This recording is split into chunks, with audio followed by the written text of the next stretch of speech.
Hello students, ನಾನು ನಿಮಗೆ coding ಡಿಕೋಡಿಂಗ್ನಲ್ಲಿ third problem ಮಾಡಿಸ್ತಾ ಇದ್ದೀನಿ.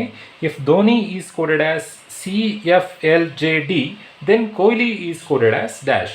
ಧೋನಿಯನ್ನು CFLJD ಅಂತ ಕೋಡ್ ಮಾಡಿದ್ರೆ ಕೊಹ್ಲಿಯನ್ನು ಹೇಗೆ ಕೋಡ್ ಮಾಡಬೇಕು?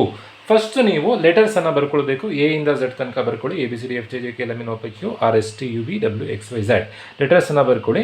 ಫಸ್ಟು ಅವ್ರು ಕೋಡ್ ಮಾಡಿರೋದನ್ನು ಹೇಗೆ ಅನ್ನೋದನ್ನು ಐಡೆಂಟಿಫೈ ಮಾಡಬೇಕು. ಧೋನಿಯನ್ನು ಏನಂತ ಕೋಡ್ ಮಾಡಿದ್ದಾರೆ? CFLJD. ಸೊ ಡಿಗೆ ಯಾವ ಲೆಟರ್ ಕೊಟ್ಟಿದ್ದಾರೆ? ಸಿ ಕೊಟ್ಟಿದ್ದಾರೆ. ಡಿಗೆ ಸಿ ಅಂತಂದರೆ ಹಿಂದಿನ ಲೆಟರ್ -1 ಕೊಟ್ಟಿದ್ದಾರೆ. ದೆನ್ ಹೆಚ್ಚಿಗೆ ಏನು ಕೋಡ್ ಮಾಡಿದ್ದಾರೆ? ಎಫ್ ಕೊಟ್ಟಿದ್ದಾರೆ. ಹೆಚ್ಚಿಗೆ ಎಫ್ ಅಂತಂದರೆ ಹಿಂದಿನಿಂದ ಎರಡನೇ ಲೆಟರನ್ನು ಕೋಡ್ ಮಾಡಿದ್ದಾರೆ. ಸೊ -2. ದೆನ್ ಓಗೆ ಹೇಗೆ ಕೋಡ್ ಮಾಡಿದ್ದಾರೆ? ಧೋನಿಯಲ್ಲಿ ಓಗೆ ಏನಂತ ಕೋಡ್ ಮಾಡಿದ್ದಾರೆ? ಎಲ್ ಅಂತ ಕೋಡ್ ಮಾಡಿದ್ದಾರೆ.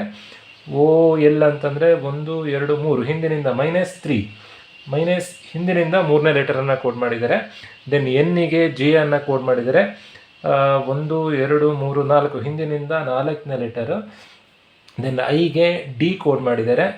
ಐಗೆ ಡಿ ಅಂತಂದರೆ 1 2 3 4 5 ಹಿಂದಿನಿಂದ 5ನೇ ಲೆಟರ್. ಸೊ ಕೊಹ್ಲಿಗೂ ಅದೇ ಥರನೇ ನೀವೇ ಕೋಡ್ ಮಾಡಿದ್ರೆ ಆಯಿತು. ಫಸ್ಟ್ ಅವ್ರು ಹೇಗೆ ಕೋಡ್ ಮಾಡಿದರೆ ಅದನ್ನು ಡಿ ಕೋಡ್ ಮಾಡ್ಕೊಳ್ಬೇಕು, ಆಮೇಲೆ ನೀವು ಕೋಡ್ ಮಾಡಬೇಕು. ಹಾಗಾದರೆ ಕೊಹ್ಲಿಗೆ ಹೇಗೆ ಕೋಡ್ ಮಾಡ್ತೀರಾ?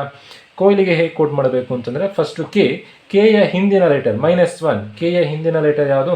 ಕೆಯ ಹಿಂದಿನ ಲೆಟರ್ ಜೆ. ದೆನ್ ಓ ಹಿಂದಿನಿಂದ ಎರಡನೇ ಲೆಟರ್ ಯಾವುದು? ಹಿಂದಿನಿಂದ ಎರಡನೇ ಲೆಟರ್ ಯಾವುದು ಅಂತಂದರೆ ಎಂ.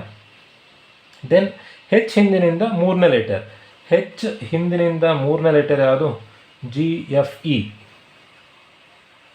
ದೆನ್ ಎಲ್ ಹಿಂದಿನಿಂದ 4ನೇ ಲೆಟರ್. ಎಲ್ ಹಿಂದಿನಿಂದ 4ನೇ ಲೆಟರ್ ಯಾವುದು? K 1 2 3 4. Answer H. Then I ಹಿಂದಿನಿಂದ 5ನೇ ಲೆಟರ್. ಐ ಹಿಂದಿನಿಂದ 5ನೇ ಲೆಟರ್ ಯಾವುದು? 1 2 3 4 5.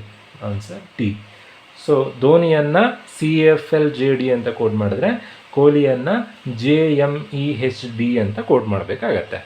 ಸೊ ಈ ಥರದಲ್ಲಿ ಫಸ್ಟು ನೀವು ಅವ್ರು ಹೇಗೆ ಕೋಡ್ ಮಾಡಿದ್ದಾರೆ ಅಂತ ಡಿಕೋಡ್ ಮಾಡಿಕೊಂಡು ಆ ನಂತರದಲ್ಲಿ ನೀವು ಕೋಡ್ ಮಾಡಬೇಕಾಗತ್ತೆ. ಹೋಪ್ ವಿಡಿಯೋ ಅರ್ಥ ಆಗಿದೆ ಅಂತ ಅಂದ್ಕೊಳ್ತಾ ವಿಡಿಯೋ ಮುಗಿಸ್ತಾ ಇದ್ದೀನಿ. Thank you.